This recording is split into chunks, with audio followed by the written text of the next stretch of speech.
Bonsoir à tous, merci d'être fidèles au club L'Hémicycle. Je suis très heureux avec David Revaud-Dallon, le rédacteur en chef de cette revue politique, très haut de gamme, de recevoir ce soir l'ancien chef de l'État, François Hollande. Monsieur le Président, bonsoir. Bonsoir. Merci d'être avec nous. Il y a beaucoup de sujets internationaux, politiques, économiques aussi, on en parlera. Vous avez quitté l'Élysée il y a bientôt 7 ans. Votre quinquennat avait été marqué par des problématiques diplomatiques, militaires aussi, avec la guerre en Syrie, l'intervention au Mali notamment, et puis bien sûr les attentats terroristes massifs de 2015. 7 ans plus tard, la situation géopolitique, j'allais dire, c'est encore plus compliqué, me semble-t-il. Quel regard vous portez aujourd'hui sur la guerre en Ukraine ? Et puis on parlera aussi de ce qui se passe à Gaza. Sur votre disposition. Sur la situation internationale, oui, le monde a changé.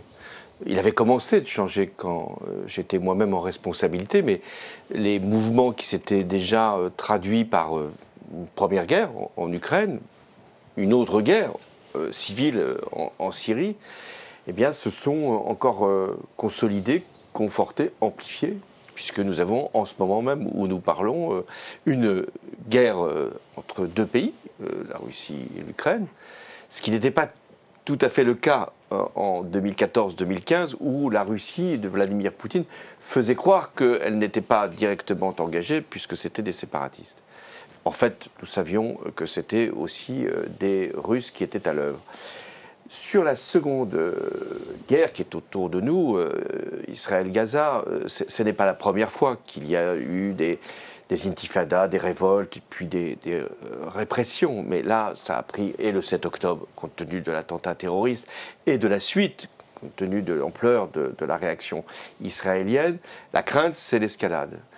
Pour l'instant, elle ne s'est pas véritablement produite.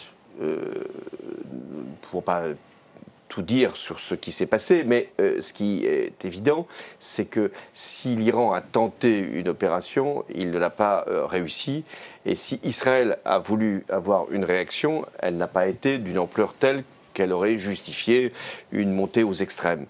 Donc pour le moment, de ce côté-là, même s'il y a encore des massacres et des atrocités, il n'y a pas pour l'instant, de risque d'escalade majeure. En revanche, sur l'Ukraine, il y a une offensive aujourd'hui qui est menée du côté russe, dont on ne sait pas jusqu'où elle peut aller. Et c'est en ce sens que les décisions qui ont été prises au Congrès des États-Unis sont très importantes. La première, parce qu'elle maintient une aide à l'égard d'Israël, ce qui permettra à Joe Biden de conditionner cette aide sûrement à l'arrêt des hostilités, nous verrons bien. Et puis l'aide à l'Ukraine, elle était attendue, puisque le président Zelensky avouait même, ce n'est jamais facile, que ses capacités terrestres étaient limitées, pour ne pas dire annihilées en ce moment. Toute la question, c'est de savoir comment cette aide va être distribuée, la rapidité avec laquelle ça pourra se faire, et puis aussi, est-ce que l'Europe va apporter sa propre contribution. Donc le Congrès a voté 95 milliards américains de dollars d'aide, une partie pour Gaza et la grosse partie pour l'Ukraine, 61 milliards. Est-ce que vous envisagez parfois que l'Ukraine puisse perdre cette guerre face à la Russie, aide ou pas ? Ah, s'il n'y avait pas eu l'aide américaine, et s'il n'y a pas une aide européenne qui vient en complément, notamment pour la défense anti-aérienne, je ne dis pas que l'Ukraine peut perdre, mais l'Ukraine ne peut pas reconquérir les territoires qui ont été occupés par la Russie. C'est ça le point majeur. Et ce que cherche Poutine, c'est à gagner du temps. C'est-à-dire, il imagine qu'il peut avoir une opportunité avec les élections américaines, si Donald Trump devait être élu, qu'il y ait à ce moment-là une moindre attention à l'égard de la question ukrainienne de la part du président américain à ce moment-là, et qu'il puisse aller plus loin. Il me semble que vous aviez toujours marqué un peu votre méfiance envers Vladimir Poutine lorsque vous étiez aux affaires, président de la République. Emmanuel Macron, est-ce qu'il vous est apparu dans ses relations avec le président russe un peu trop présomptueux, un peu trop volubile, voulant lui expliquer peut-être ce qu'était la négociation ? Moi, j'avais compris assez tôt que Vladimir Poutine allait utiliser tous les rapports de force possibles pour gagner de l'espace, du terrain, de l'autorité. Et donc, le fait que Barack Obama ne soit pas intervenu en août 2013, quand il y a eu l'utilisation des armes chimiques par Bachar el-Assad sur son propre peuple, a été interprété par Vladimir Poutine, pas simplement par Vladimir Poutine, mais enfin, lui l'a parfaitement intégré comme une réaction, ou plus exactement comme une non-réaction, donc comme une faiblesse. À partir de là, il a avancé. J'avais compris aussi que sur l'Ukraine, si on avait pu stabiliser à travers les accords de Minsk, il n'était pas véritablement engagé pour trouver une solution définitive à la question ukrainienne, parce qu'il aime les conflits gelés. Il en a constitué d'ailleurs un certain nombre, Géorgie, Moldavie, et donc maintenant l'Arménie et l'Azerbaïdjan. Donc ce que nous pensions, ce que je pensais moi-même, c'est qu'il attendrait pour voir si une opportunité pouvait s'ouvrir, ou au contraire, s'il y avait un rapport de force, il le respecterait. Emmanuel Macron a pensé, mais c'est vrai de tout président qui arrive, que finalement, ce qui n'avait pas été possible avec le prédécesseur redevenait imaginable avec le successeur. Et qu'il a cru que Vladimir Poutine, on pouvait le séduire. Non, on ne séduit forme pas. de naïveté politique. On ne séduit pas Vladimir Poutine.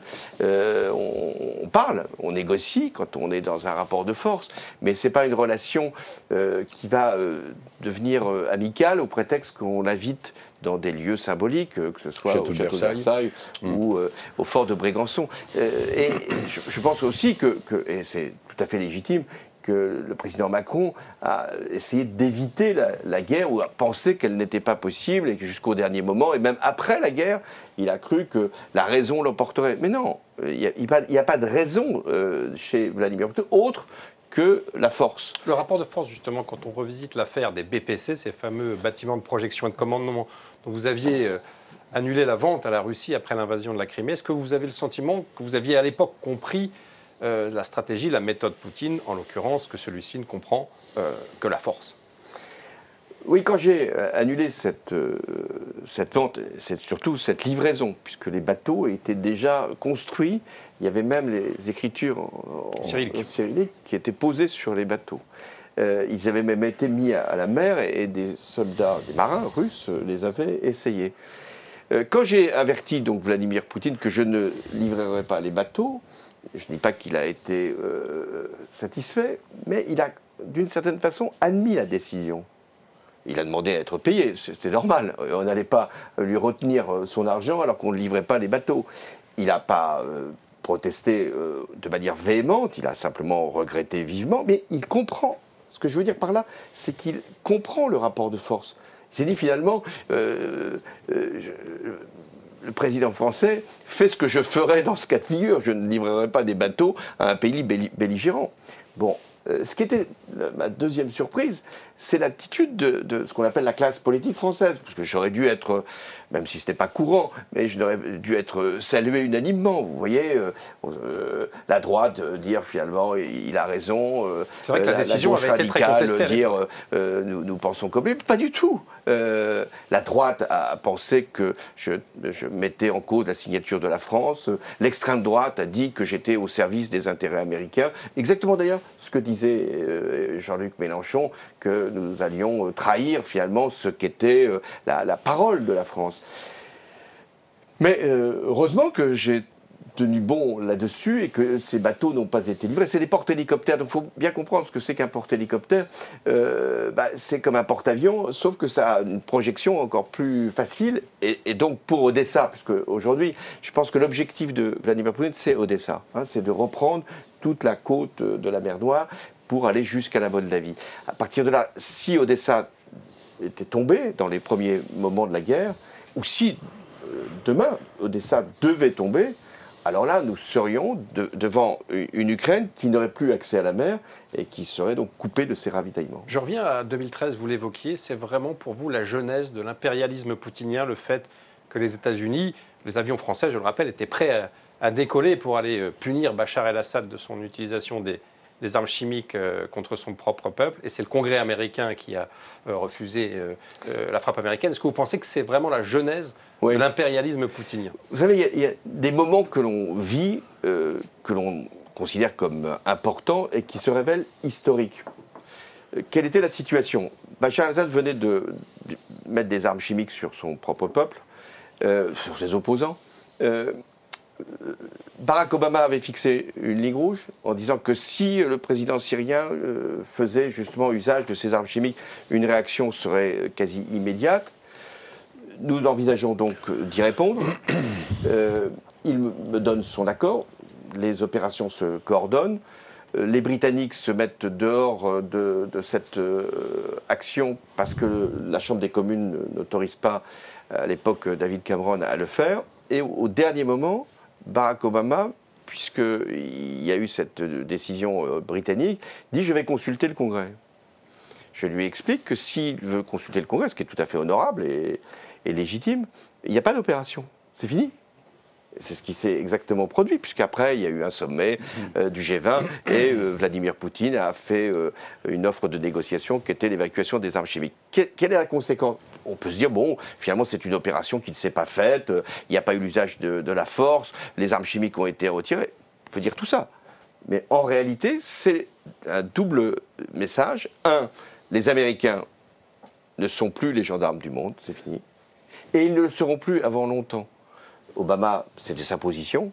Trump, c'était son intuition. Et il a fallu Biden, après l'Afghanistan, pour qu'il y ait de nouveau les États-Unis qui puissent prendre une décision. Mais à l'avenir, je ne pense pas que les États-Unis vont redevenir ce qu'était l'hyperpuissance, avec cette volonté d'être sur tous les conflits et d'être éventuellement capable de mener des opérations. On comprend ce que vous dites. Vous dites, si on avait puni Bachar el-Assad, Poutine aurait peut-être eu, quelques années plus tard, une autre attitude en disant « les Occidentaux peuvent intervenir ». Mais quand on voit la façon dont on a fait sauter Kadhafi en Libye, Saddam Hussein en Irak, qui étaient par définition des dictateurs, bon, on peut quand même se poser la question. La démocratie, c'est sans doute la meilleure des choses, mais expulser de son pays ou punir Bachar el-Assad, c'était une façon aussi de faire exploser la Syrie avec des conséquences peut-être d'immigration, de déséquilibre géopolitique par la suite. Mais nous les avons eues, toutes ces conséquences. Je rappelle qu'il y a eu 1 million de personnes qui sont venues et dans les camps en Jordanie, en Turquie, puis ensuite en France. Ces conséquences, nous les avons eues. Nous avons eu des actes terroristes, vous les avez rappelés, qui venaient de Syrie, directement de Syrie, et qui à l'époque n'étaient pas encore menés par l'organisation Daesh. Elle est née de la non-intervention. Cette intervention n'était pas destinée à renverser Bachar el-Assad comme celle de Libye qui a dégénéré ainsi, parce que son but initial n'était pas non plus celui-là. C'était pas l'Irak où on envoyait des troupes au sol. Non, c'était simplement un message très clair. C'est quand une ligne rouge est franchie, qui viole, enfin par une action qui viole toutes les conventions internationales, il y a une réaction. S'il n'y a pas de réaction, qu'est-ce qui se passe? Qu'est-ce qui s'est passé? Bachar el-Assad a été conforté, et les Russes, parce que Vladimir Poutine a fait intervenir, lui, les forces russes. Tous les bombardements qui ont eu lieu à Alep, qui ont détruit toutes les villes qu'on savait occupées par la résistance ou l'opposition, tout ça a été fait par l'aviation de Vladimir Poutine. David, un mot sur Trump. Oui. Et puis moi, j'aimerais aussi qu'on parle du désengagement de la France en Afrique. Sur Donald Trump, est-ce que sa possible réélection et ses conséquences en novembre prochain, puisque les sondages rendent quand même cette hypothèse assez possible, est-ce que ça vous inquiète et quelles conséquences cela pourrait avoir sur les dossiers qu'on évoque, la Russie, l'Ukraine, mais bien sûr le Proche-Orient? Ce qui est inquiétant d'un point de vue extérieur aux États-Unis, c'est le peuple américain qui va choisir, c'est qu'un ancien président comme Donald Trump, qui a commis des actes particulièrement graves, jusqu'à un procès qui est en train de se tenir, et puis surtout d'une action contre ses propres institutions, qui a nié même le résultat d'une élection démocratique, que ce président-là puisse redevenir un président. C'est ça qui, d'un point de vue, j'allais dire, de valeur et de principe, est le plus inquiétant. Ensuite, mais s'il est réélu sur l'avenir de l'OTAN, par exemple. Ensuite, il a fait des déclarations sur l'avenir de l'OTAN.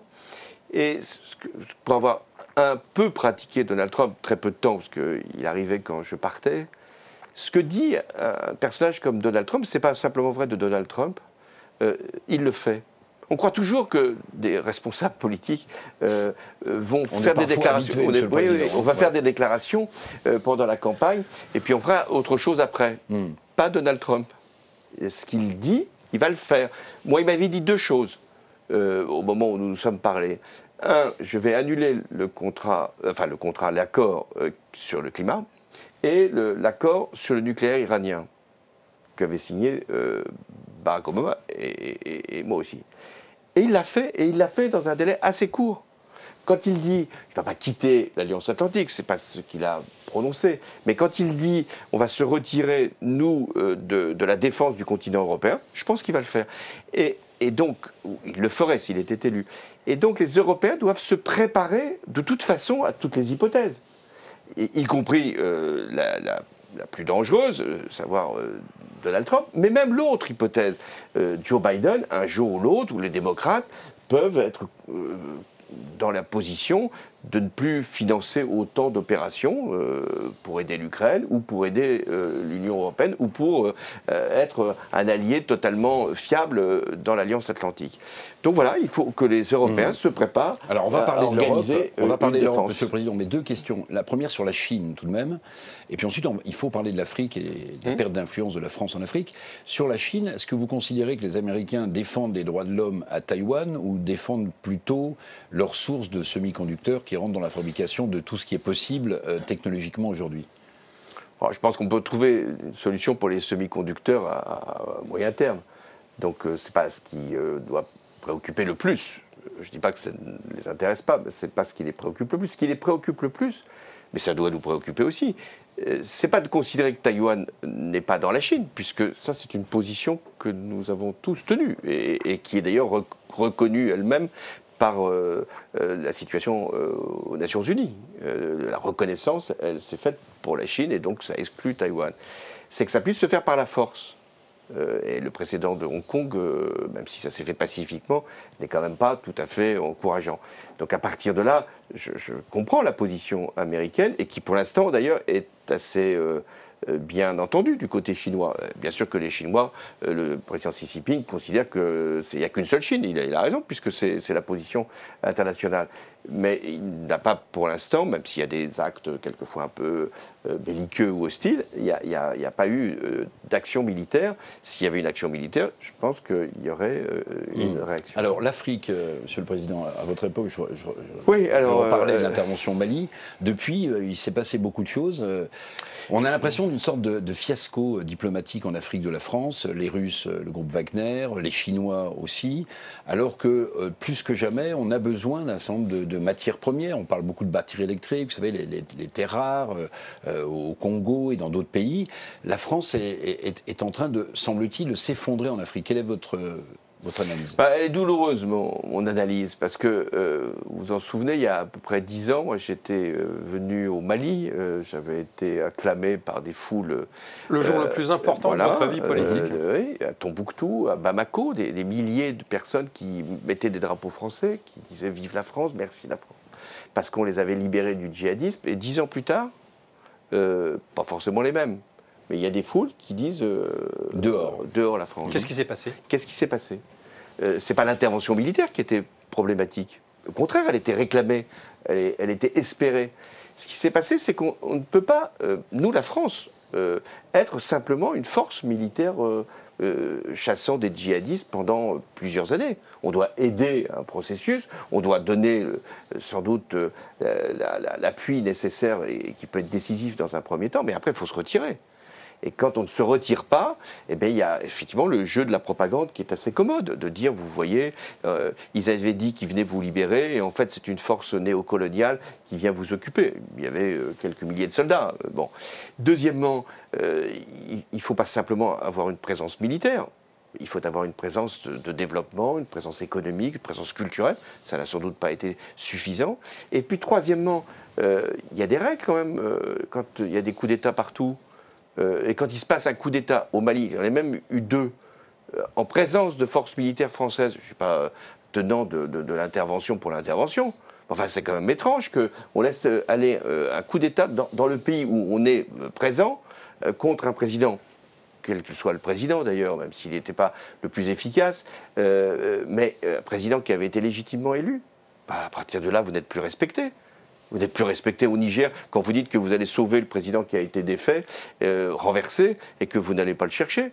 Vous êtes dans une position d'impuissance. Vous voulez dire qu'Emmanuel Macron a une responsabilité? Non, mais je dirais c'est plutôt... c'est quand même le chef de l'État. Oui, je veux pas ça s'est quand même passé sous son... Oui, ça s'est passé. Oui. Mais c'était sans doute des processus qui auraient pu être mis en œuvre plus tôt. Mais sur les questions de respect, je dis, il faut se faire respecter. Je ne pense pas que la France soit impopulaire en Afrique. Et quand je vois ce qui se passe au Mali, après ces 2 coups d'État, tous les partis politiques sont interdits. Les opposants sont en prison. Les djihadistes n'ont jamais été aussi forts. Au Niger, il y a des morts tous les jours. Au Burkina Faso, il y a aujourd'hui une instabilité qui pèse sur les populations. Au Niger, je reviens, la route migratoire a été réouverte pour des intérêts de trafic. Donc les populations, et je pense qu'il faut être attentif, il ne faut pas du tout se retirer. Il faut dire aux Africains, notamment de l'Ouest, mais il n'y a pas que les Africains de l'Ouest, mais il faut leur dire, nous serons toujours là. Vous faites appel à nous, nous serons là. Et les Russes, parce qu'il faut voir ce que c'est que Wagner. Il ne s'appelle plus Wagner, maintenant c'est l'Africa Corps, quoi. Bon, c'est un peu étrange, mais c'est comme ça. Ils commettent des atrocités, même les Mauritaniens s'en sont émus. Donc, voilà, c'est terrible de faire cette expérience, mais il faut être là. Il faudra être là, parce que l'Afrique, ce n'est pas simplement des terres rares, c'est des populations qui sont, pour nous, proches. C'est aussi une présence sur notre propre territoire, de populations qui viennent de l'Afrique de l'Ouest. Moi, chaque fois que je les rencontre, je ne ressens aucune hostilité, bien au contraire. Et donc, je pense qu'il faut être disponible.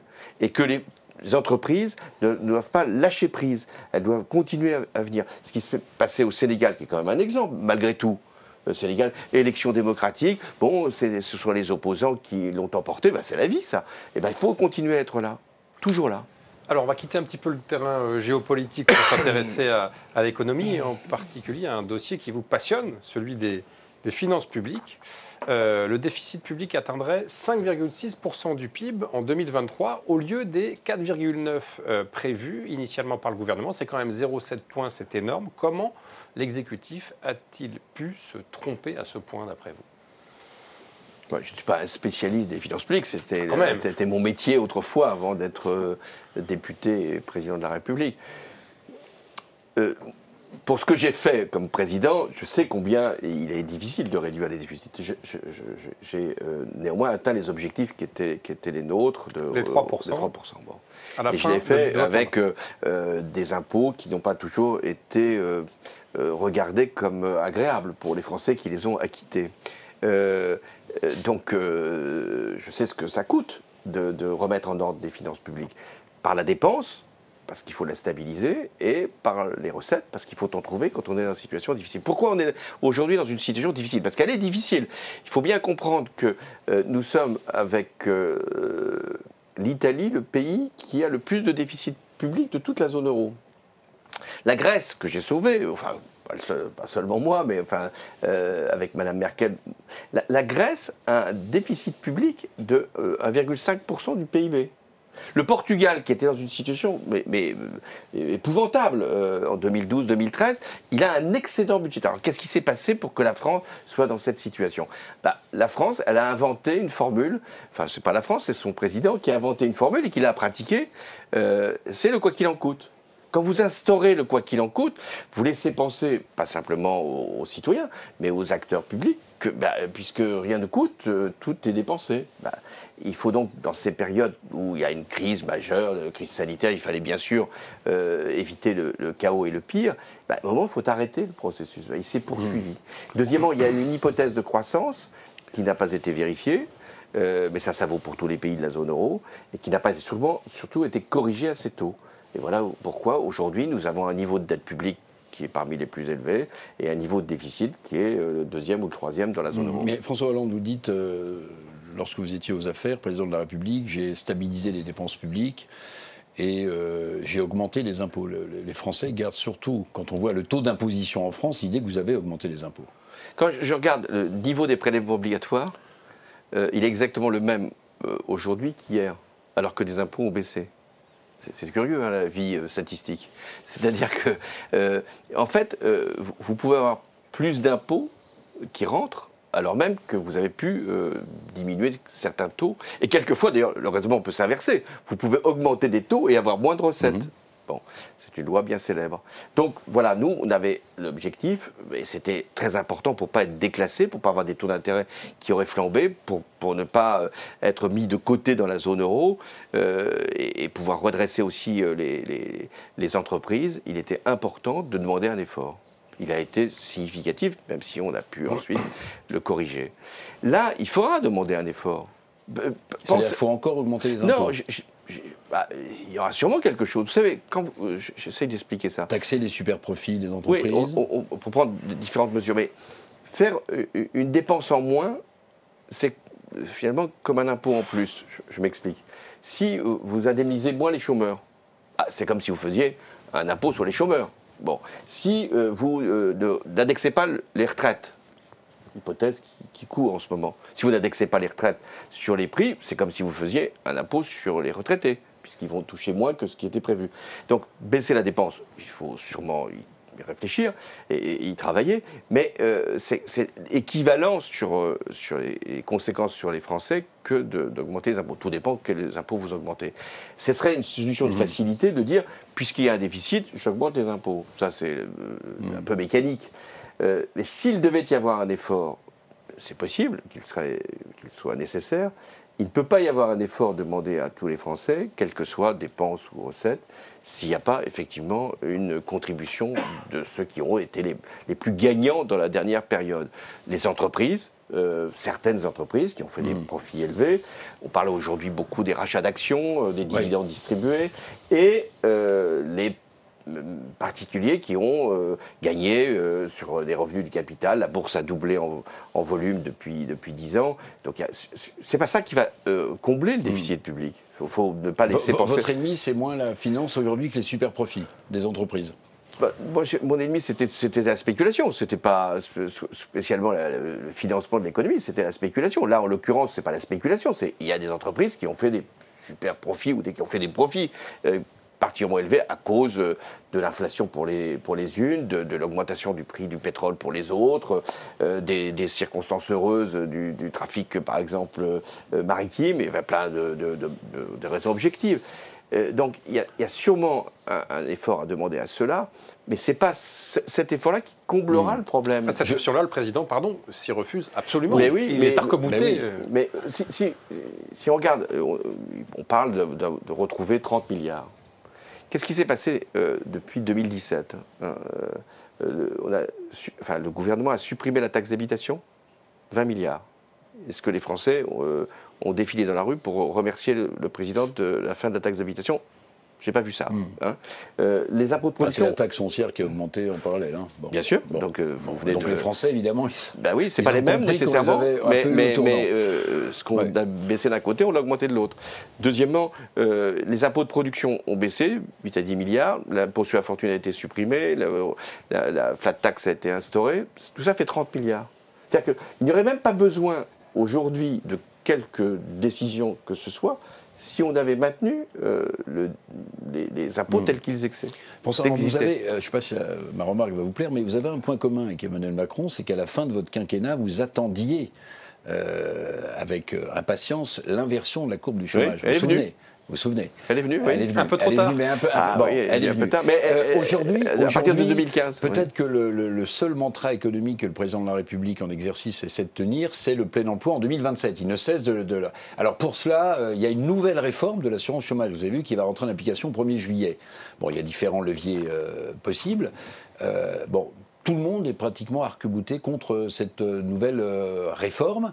Est-ce qu'il faut, d'après vous, tenir coûte que coûte cet engagement politique auquel vous vous êtes heurté aussi en votre temps, c'est-à-dire du plein emploi, au prix de peut-être sacrifier les plus fragiles et de faire sortir du chômage des seniors qui sont virés assez tôt dans l'entreprise? Mais il y a eu un argument qui a été avancé il y a plusieurs mois, qui a justifié d'ailleurs une première réforme de l'indemnisation du chômage, qui consistait à dire, puisque on a de la croissance, on a des entreprises qui cherchent de la main-d'œuvre, on peut limiter, réduire les indemnisations ou la durée d'indemnisation. C'est un argument. Bon ou mauvais, mais c'est un argument.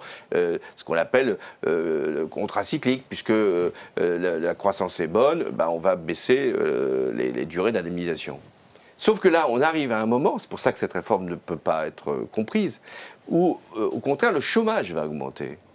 Pas forcément massivement, mais il va augmenter tout simplement parce que la croissance est plus faible. Et donc l'argument, disons, qui avait sa logique, perd tout à fait son sens, puisque aujourd'hui on va faire peser sur des chômeurs qui risquent de rester un peu plus longtemps qu'ils ne l'auraient voulu au chômage, l'éventuelle économie sur le système. Donc je pense que c'est pour ça que les syndicats et même le patronat n'ont pas pu trouver un accord et que le gouvernement va prendre par décret des mesures qui vont être tout à fait injustes et inappropriées économiquement. Vendredi, on a une date importante puisque c'est le jour où tombera le coup près des agences de notation Fitch et Moody's qui vont nous dire si la note de la France est dégradée avant la troisième, Standard & Poor's en fin mai. Est-ce que vous êtes inquiet? Et si c'est le cas, si la note est dégradée, quelles conséquences pour notre économie? Je ne souhaite pas que la note soit dégradée parce que ça aurait sûrement un effet d'image, peut-être un effet de taux d'intérêt, même si je ne crois pas que ça aura cet impact si la note n'est pas confirmée. Mais je serais, malheureux de cette situation. Non pas que j'accorde beaucoup de poids ou beaucoup de prix aux agences, qui n'ont pas forcément aujourd'hui le même rôle, le même impact qu'il y a quelques années. Mais ça serait le signe que notre attractivité, d'une certaine façon, serait atteinte. Souhaitons donc que la note ne baisse pas et donnons tous les gages. Je pense que les paroles qui vont être prononcées, c'est peut-être un peu tard maintenant, mais vont compter. Mais François Hollande, pour bien comprendre dans quelle situation financière grave la France est en ce moment, Bruno Le Maire l'a concédé. En 2027, le premier poste budgétaire français sera le service de la dette. C'est-à-dire qu'on sera aux alentours de 70 milliards d'euros. C'est-à-dire plus que le budget de l'éducation nationale. C'est quand même le signe, François Fillon avait dit à l'époque, je suis à la tête d'un État en faillite, mais c'est quand même le signe d'une situation quand même grave.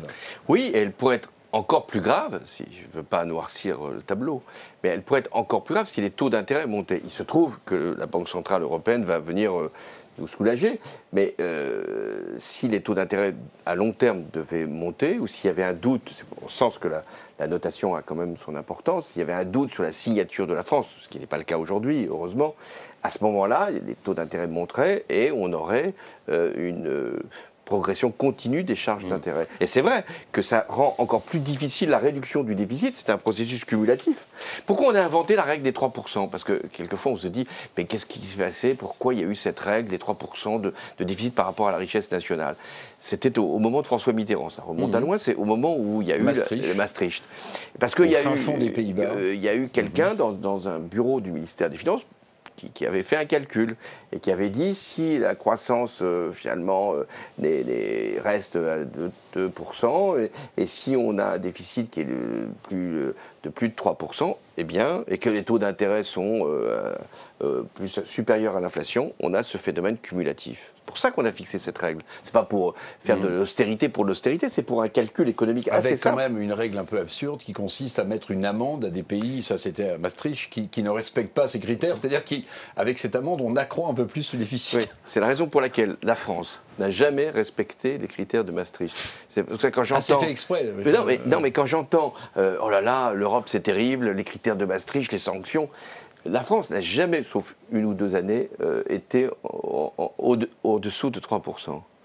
Mais il y a un moment, sur cette flexibilité, c'était le mot que j'avais employé avec Mme Merkel pour nous faire pardonner, cette flexibilité, elle va avoir ses limites. Là, il vient d'être voté au Parlement européen, c'est le dernier acte du Parlement européen, les nouvelles règles budgétaires, elles sont plus tolérantes que les précédentes, mais quand même, Si nous voulons, et c'est un des arguments dans la campagne des européennes, si nous voulons financer nos dépenses de défense, enfin les dépenses de l'Europe, hein, pas les nôtres, puisque nous les finançons, si nous voulons que l'Europe fasse plus pour la défense, si nous voulons que l'Europe fasse plus pour la transition énergétique, si nous voulons que l'Europe fasse plus pour soutenir les industriels européens, bah, nous, Français, compte tenu de l'état de nos finances publiques, nous disons il faut que l'Europe emprunte, ce qui s'est passé pendant la crise sanitaire.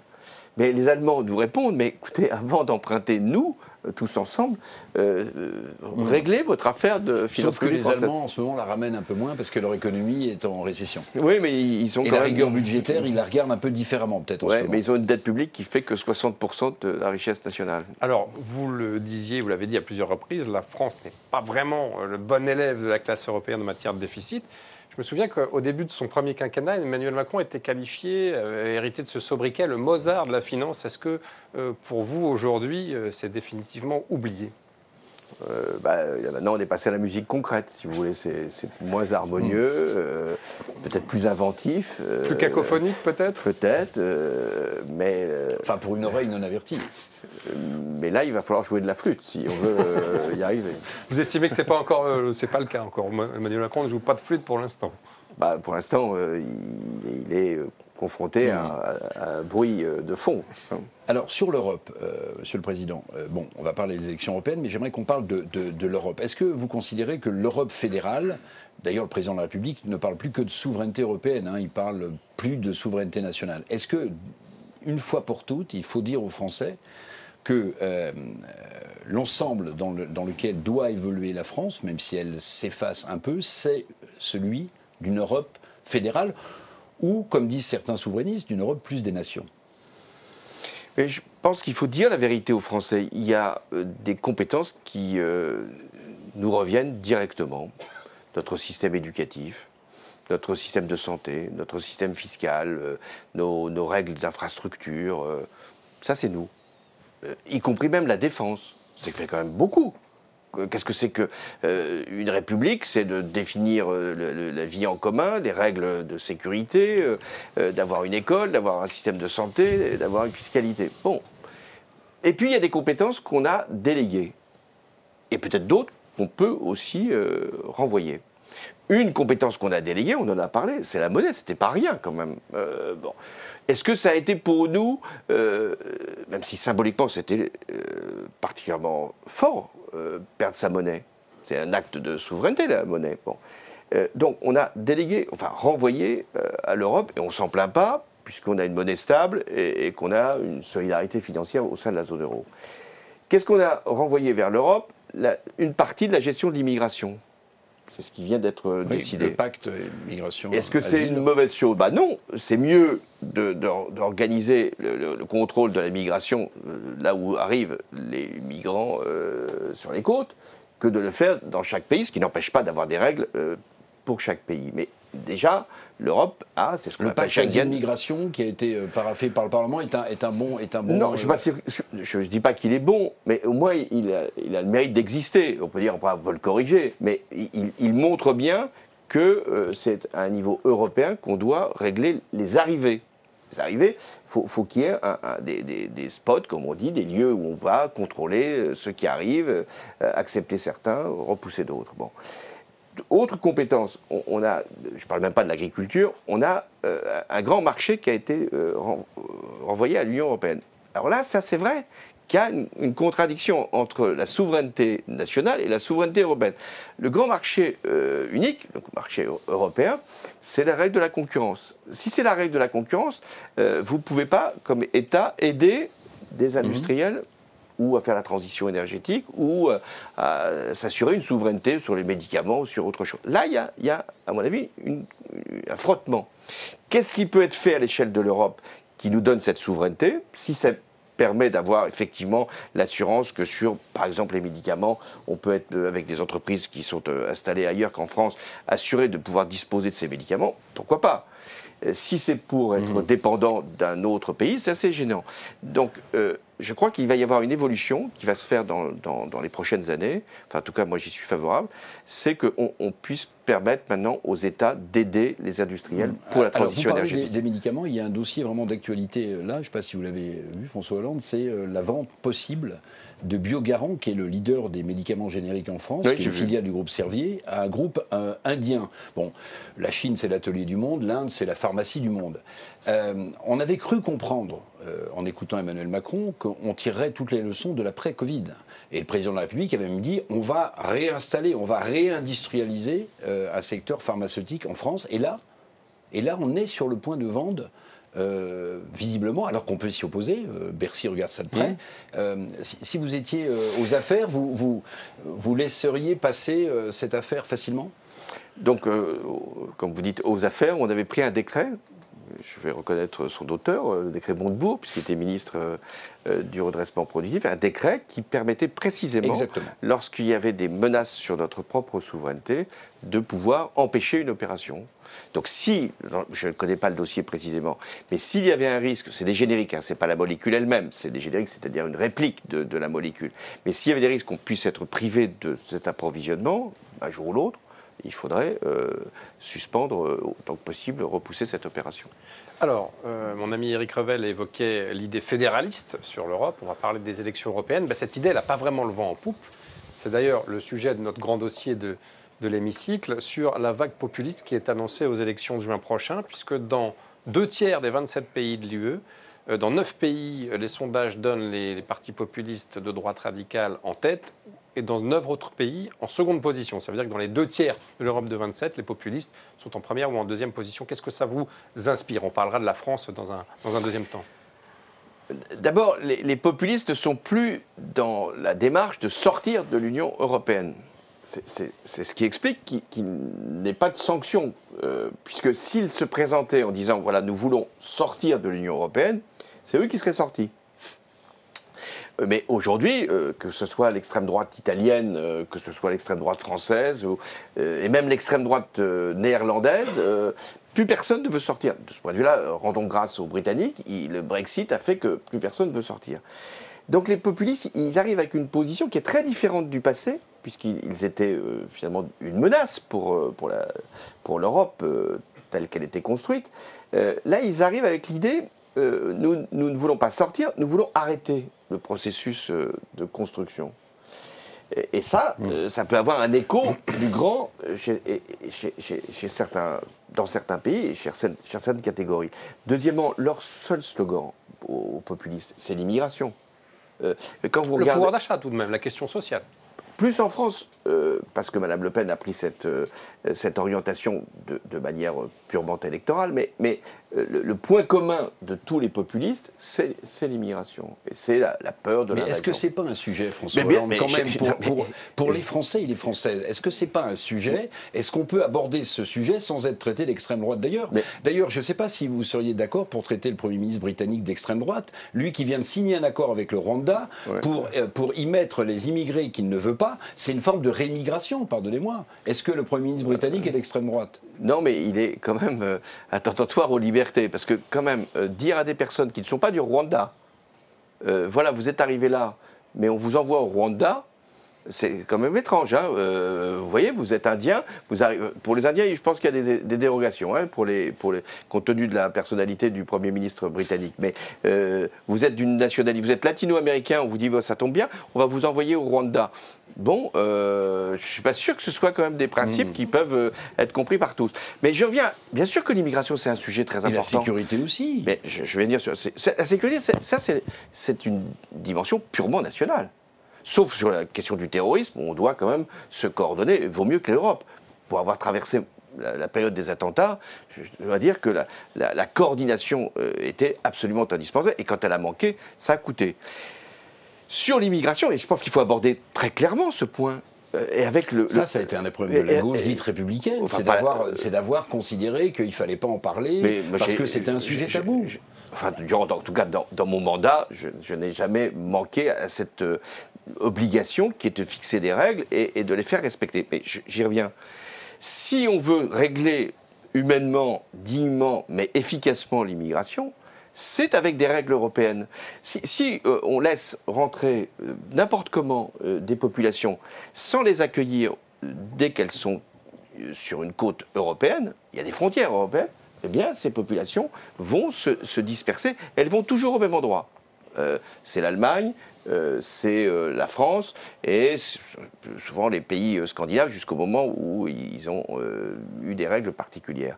Donc il y a tout intérêt, d'un point de vue de lutte contre l'immigration clandestine ou l'immigration qui n'est pas souhaitée, les règles européennes sont bien plus efficaces que les règles nationales. C'est pour ça que être européen, c'est pas être laxiste ou être ouvert ou être naïf. Au contraire, même, c'est de poser des règles et de les faire respecter, y compris par d'autres. Parce que ce qu'on demande aux Grecs, ce qu'on demande aux Italiens, ce qu'on peut demander aux Espagnols, ce sont des contraintes assez fortes. Et alors là où on peut critiquer l'Europe, c'est que quand il s'agit de personnes qui relèvent du droit d'asile et qui sont des exilés et qui ont été autorisés à rentrer, il y a un système de répartition. Il y a à peu près 350 000 personnes qui sont accueillies au titre de l'asile en Europe. Au moment de la répartition, ça c'est le pacte en question, on dit pour les pays qui n'en veulent pas, 20 000 euros par migrant. 20 000 euros. Mais qu'est-ce que c'est que cette Union européenne? Vous parliez des règles budgétaires tout à l'heure. On va demander une sanction pour un pays qui ne respecte pas une règle budgétaire. Et puis on va dire, pour l'immigration, pour quelque chose qui... Enfin, j'ai tort de le dire, pour quelqu'un qui vaut plus que simplement d'avoir une soulte. Il dit, 20 000 euros, nous on ne les prend pas. Un jour, je vais vous raconter cette histoire. On était en plein moment de la vague migratoire, suite justement du conflit syrien et de tous ceux qui venaient parce qu'ils étaient menacés pour leur vie. Madame Merkel, on est en 2015, on était en Conseil européen, et puis il fallait faire les répartitions. Elle avait des liens avec ce qu'on appelle le groupe de Visegrad, République tchèque, Slovaquie, Pologne, Hongrie, etc. Et elle dit, combien vous en prenez, vous, de migrants? Réponse de ce groupe, aucun. Pas un. Bon, et ça, c'est pas acceptable. Donc c'est pour ça qu'il va falloir modifier les règles. Pour l'instant, c'est un paiement qui se fait. Demain, ça doit être une obligation. On ne peut pas avoir... L'Europe, c'est pas une Europe à la carte. On prend ce qu'on veut. Les Hongrois, ils prennent pas les droits de l'homme, ils prennent pas la séparation des pouvoirs, ils prennent pas l'aide à l'Ukraine, et ils ont les fonds structurels et ils ont la politique agricole commune. Non, ça marche plus. Enfin, nous, pour l'instant, on prend pas les migrants qui arrivent en Italie non plus. Hein. On prend une part. Oui, mais pas suffisant. Parce qu'il n'y aurait pas le pacte asile-migration, justement. Non, mais quand on en prend, c'est parce qu'ils ont justement franchi un certain nombre d'obstacles. Alors peut-être parlons politique. Oui, alors justement sur les européennes en France, Jordan Bardella, tête de liste RN en vue des élections du 9 juin, caracole en tête des sondages, très loin devant la liste macroniste. Je vais citer le sondage Rolling IFOP du jour. 31,5% pour Bardella, 17% pour Valérie Hayé, la tête de liste Renaissance. Ça fait quand même 14 points d'écart aujourd'hui. Est-ce qu'il est possible de réduire cet écart? Et comment faire? Est-ce que les macronistes ne sont pas perdus pour la cause, si j'ose dire? Vous n'allez quand même pas me demander de vouloir réduire l'écart entre la liste Renaissance que vous appelez macroniste et la liste Rassemblement. Par le score de Raphaël Glucksmann, en revanche. Vous pouvez me poser cette question. On en parlera après. Vous pouvez me poser cette question. Ça peut vous intéresser. Mais je ne crois pas que mes conseils seraient entendus. Comment vous expliquez cet écart? À tort d'ailleurs, parce que ce que je comprends, c'est que une élection intermédiaire, c'est une élection intermédiaire. Bon. Il y a toujours des phénomènes, et je les ai connus, où le populisme peut trouver sa place parce que c'est assez commode de vouloir, non pas tellement sanctionner l'Europe, mais de sanctionner le gouvernement. C'est en train... c'est une élection de mi-mandat. Donc c'est la sanction pour certains... Référendum anti-Macron. Pour certains, je le déplore.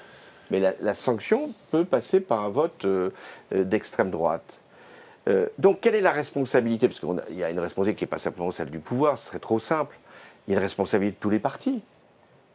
Pourquoi il y a ce risque? C'est parce que les alternatives, elles ne sont pas crédibles pour l'instant. Quelle est l'alternative de droite? Elle est inexistante. Bon, et ça se marque dans les sondages. Quelle est l'alternative de gauche? Elle est disparate. Donc c'est pas une alternative quand elle est disparate. Donc c'est pour ça que vous ne m'avez pas encore interrogé sur Glucksmann, mais je vais le faire avant que vous ne posiez la question. Pourquoi il y a une forme de vote utile qui se fait sur Glucksmann? 12% dans le sondage Rolling que je citais aujourd'hui. Pourquoi il y a ce vote utile? Parce qu'une partie, encore faible, hein, parce que ce n'est jamais que 12%, une partie des électeurs se dit, si on veut que la gauche se reconstitue, il faut bien qu'elle ait un axe qui ne soit pas désaxé. Le désaxé, on le connaît. Donc il faut que ce soit sur un axe qui soit celui de la crédibilité. Donc c'est ce qui explique qu'il y ait une petite brise, on va voir jusqu'où elle va, du côté de la liste de Raphaël Glucksmann. Alors François Hollande, on ne peut pas s'empêcher, évidemment, de regarder avec intérêt le score de la liste de Raphaël Glucksmann, qui incarne, bon, c'est une façon de parler, hein, la gauche républicaine par rapport à ce que vous avez appelé tout à l'heure le désaxé. Je pense que vous pensiez à Jean-Luc Mélenchon. Ça ne vous a pas échappé. Et on se dit, quand on regarde les sondages, vous êtes extrêmement demeuré populaire. Plus populaire, finalement, que Nicolas Sarkozy. Vous êtes la deuxième personnalité préférée des Français. C'est un sondage match. Le baromètre IFOP. Voilà, il y a Édouard Philippe, puis il y a François Hollande. Est-ce que vous regardez avec un intérêt personnel le score que pourrait faire Glucksmann, qui pourrait servir de tremplin à quoi? Un retour de François Hollande? Si on pense qu'un tremplin c'est 12%, il y a du non, travail à faire. Vous avez dit il y a une brise. Vous avez dit il y a une brise. Oui, donc peut-être que ça va être que ça va être une tramontane. Quel est l'espoir qui peut naître? C'est qu'au lendemain des élections européennes, si la liste donc, de Raphaël Glucksmann est la première à gauche, si il y a une volonté à partir de ce résultat encore modeste mais encourageant de rebâtir une famille politique digne de ce nom, capable d'être fédératrice avec les partis qui voudront bien s'y associer, je pense aux écologistes, etc. Oui, là, il y a une alternative possible. Si il y a à la fois une force qui se constitue et une crédibilité... Qui vous concernerait ? Non, là, si je dis ça me concernerait, je vais handicaper mon opération. Il faut bien que cette opération puisse naître d'un intérêt collectif. C'est-à-dire, qu'est-ce qu'est l'intérêt du pays? C'est même pas l'intérêt de la gauche, c'est l'intérêt du pays. Je pense que nous avons besoin de reconstituer des alternances claires. S'il n'y a que l'extrême droite face au pouvoir sortant, c'est un risque. S'il y a de nouveau, je souhaite que le centre-droit puisse se recomposer, que le centre-gauche puisse également se reconstituer, eh bien, on aura un choix. Donc le « en même temps » a fait beaucoup d'égal dans la démocratie française. Oui, mais c'est pas simplement parce qu'il y a eu du « en même temps », c'est parce que les autres partis se sont liquéfiés. Ce serait trop simple de dire il y a eu Emmanuel Macron et ça a tout brisé. Ben non, il y a eu des gens qui n'ont pas pensé que la forme du parti était nécessaire, qu'il fallait se reconstituer, travailler, proposer, penser, etc. C'est ça la politique. D'ailleurs, vous avez récemment estimé, c'était une interview télévisée à l'hémicycle, c'était à Bordeaux, il y a un peu plus d'un mois, que le seul parti encore vraiment organisé aujourd'hui en France, c'était le Rassemblement national. Mais oui, il a pris. On parlait beaucoup, vous savez, quand il y a eu l'élection d'Emmanuel Macron, Ancien Monde, Nouveau Monde.